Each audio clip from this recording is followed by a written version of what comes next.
So good morning friends to this strategy PGME session. I am Dr. Vineet Sehgal and the tip of the day is that whenever you are starting a preparation, you should be having an idea that how many days that you are going to give to a subject.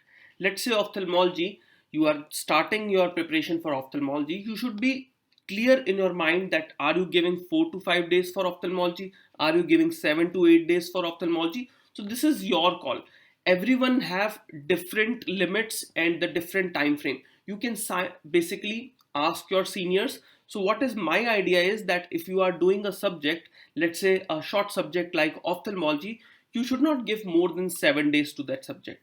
Remember, anything is not perfect. Whenever you are doing the subject, there can be a small variation of 10 to 20%. So 7 days may be 8 days, a 7 day may be 6 days. But even after your stipulated time, you are not able to complete that subject, still the 10 to 20% is left, then you do not have to just basically linger on that subject. What you do is you go to the next subject, and let's say you divide your whole day into 12 hours of studying.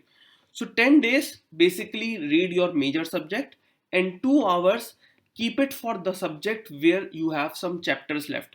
So what it would do is that it would give you a push from inside that yes, you have to increase your speed. And second thing is you do not have to change your timetable again and again. That is very important. So many times I have seen that students are just changing their timetable, and in the end they are left with no time for the revision. Okay.